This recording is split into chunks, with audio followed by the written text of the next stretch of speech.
All right, let's dive right into this whole chip war thing. We've got some videos, and they give us a look at how China's shaking up the U.S.'s spot in the tech world.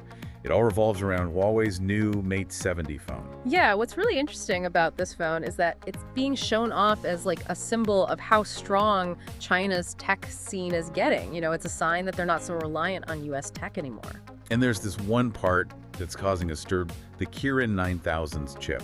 It's a big deal, not just because it's made in China, but because they use this stacking technology, and it's making people take notice. One video even claimed that it can keep up with chips that use newer, pricier tech.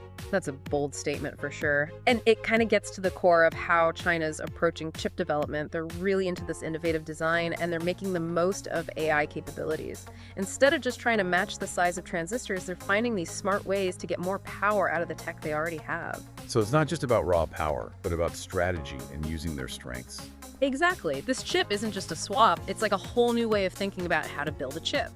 And the Mate 70 is full of other examples of this homegrown innovation. Yeah, they've got a satellite communication chip, a thing to make signals stronger, and even their own new flash memory that supposedly beats the competition. It feels like they're going all in on making a tech system that doesn't need anyone else. And that's where one of the videos says something really bold. They claim that China is the only Chinese country that can make a smartphone using just its own resources. They point to Huawei's vertically integrated approach. Right, we hear that term a lot, but what does it actually mean in this case? Well, think of it this way. Huawei isn't just putting parts together, they're controlling every single step. From the chips and the software to the cloud services and even the programming languages, they're involved in everything. So it goes beyond just swapping out components. It's about having control over the entire process, which could give them a big advantage when it comes to making things better and coming up with new ideas. Exactly. They're not stuck with outside suppliers or having to follow industry rules that might not be good for them. This control lets them build a really tight system where everything works together perfectly. Okay, so what does all this mean for the US? They've been the top dog in tech, but some videos seem to suggest that things might be changing. Right. One video even said that China isn't just catching up. They might actually be ahead of the US in some areas. That's got to raise some eyebrows in Silicon Valley. It makes you wonder if the Mate 70 is more than just a phone. It could be a sign of China's goal to be the leader in tech. Absolutely. It's a clear challenge to how things are now, and it shows that the U.S. can't assume it'll always be on top in tech. They can't take that for granted anymore. And this shift has implications that go way beyond just smartphones. Think about all the industries that need those advanced chips: cars, aerospace, even medical devices. If China can reliably pump out these high-performance chips at scale, it could totally change the game in those areas. That's a great point. We often get so caught up in the consumer tech stuff, we forget about how this impacts other really important sectors. Exactly. And one of the videos brought up this fascinating point about how this isn't just a tech win for China, it's a strategic one too. Oh, okay. What do they mean by that? Well, they're saying that the success of the Mate 70, especially with that Kirin chip, it's a direct result of China's long-term vision and investment in being technologically independent.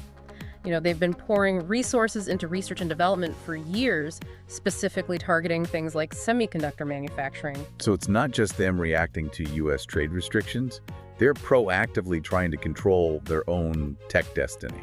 Precisely. They're playing the long game, and the Mate 70 is a sign that it's starting to pay off. They're not just playing catch-up anymore. They're setting the pace in some areas. Yeah, that has to be a concern for the U.S., right? They've been trying to slow China down with export controls and sanctions. But what if those measures are actually backfiring? It definitely raises some tough questions about how effective those policies really are. If China can make their own high-end chips, those restrictions lose a lot of their power. Like a self-fulfilling prophecy, right? The more the U.S. tries to limit China's access to technology, the more China is pushed to develop their own alternatives and become self-reliant. Exactly. It turns the chip war into something much bigger than just a tech race. It becomes this geopolitical chess match with huge stakes. One of the videos even went so far as to call the Mate 70 a symbol of China's power.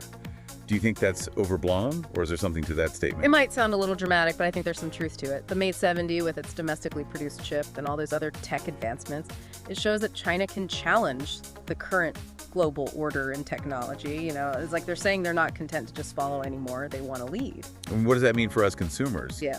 Could we be headed towards a future where there are two separate tech worlds, one dominated by the U.S. and its allies and another led by China? That's definitely a possibility, and we're already seeing some signs of it happening. But it's important to remember that the global tech industry is incredibly interconnected.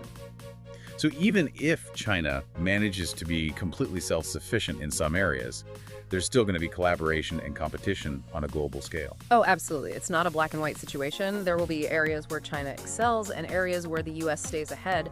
The future is likely to be pretty complex, with a mix of competition, collaboration, and interdependence. Speaking of interdependence, one of the videos brought up an interesting point about the potential impact of China's chip advancements on the car industry. Right, that's a key point. The auto industry is going through massive transformation right now, moving towards electric and self-driving vehicles, and those rely heavily on advanced chips for everything from power management to sensor processing. So if China becomes a leading producer of those specialized chips, it could give them a big advantage in the future of transportation. Absolutely, not just in building cars, but also potentially in developing the software and infrastructure for autonomous driving too. This brings up a really important question. If Chinese car companies can now get cutting-edge chips domestically, will they still need U.S. chip makers? That's a tough one with both economic and political angles. On one hand, Chinese companies might be encouraged to support their own domestic chip industry, especially if those chips can compete on performance and price. But on the other hand, there's a long history of working together and relying on each other in the global tech industry. Switching suppliers isn't a simple thing. Right, you can't just flip a switch. There are existing relationships, established supply chains, and technical considerations that companies need to factor in. So what does all of this mean for U.S. companies that have been the big players in the chip industry for decades? They've relied heavily on selling their products globally, including to China. If that market shrinks, it could have a major impact. Yeah, they're definitely facing a challenge. They need to adjust their strategies, find ways to stay ahead in innovation, and maybe diversify their customer base. It really does seem like the Mate 70 is just the beginning of something much bigger happening in the tech world. It's a wake-up call for anyone who thought the U.S.'s dominance in technology was untouchable. Yeah, it's a sign of things to come. We're seeing a real shift in the balance of power, and the effects are going to be felt far and wide. We're entering a new era of competition in technology, and the rules are changing. So where does all this leave us? It feels like this Mate 70 is more than just a phone. Right. It's like a symbol of China becoming a major tech player, and it's really shaking things up. Yeah, it really shows how technology, geopolitics, and global economics are all tangled up together. This chip war isn't just about making faster processors. It's about national security, it's about economic power, and it's about who gets to shape the future of tech. One thing that really stood out to me when I was watching those videos was how proud people in China seem to be of this Mate 70. They see it as a victory, like a sign that they're beating the challenges the U.S. has thrown at them. That's a strong message, and it goes way beyond China. It challenges this idea that the U.S. will always be the top dog in tech. And it suggests that we're seeing a new world order taking shape. So what does this new world order look like? Are we going to end up with two separate tech worlds, one run by the U.S. and one by China? Or is there some kind of middle ground? It's tough to say for sure, but I think we'll probably see a mix of competition and cooperation. Companies still want to be part of the global market, and there's just so much knowledge and expertise shared across the tech world. It would be incredibly difficult to separate completely, maybe even impossible. But at the same time, national interests and strategic concerns are going to continue to shape things. Oh, absolutely. Governments are going to be looking for ways to protect their own industries and make sure their tech future is secure. We can expect to see them keep investing in research and development and creating policies that encourage innovation at home and reduce reliance on tech from other countries. So the Mate 70 and this chip war are just the beginning of a much bigger story. It's about tech innovation, economic competition, and how global power is shifting. And it's a story that everyone needs to pay attention to. It's going to have a huge impact on all of us, whether we're into tech, business leaders, or just people living in this world. You've given us a lot to think about today. We encourage all of you to keep learning about these developments and consider the ripple effects. How might this impact other industries besides smartphones? How will it change the relationship between the U.S. and China? And what role will other countries play in this new tech landscape? These are the questions that are going to define the next few decades. So stay curious, keep learning, and keep diving deep.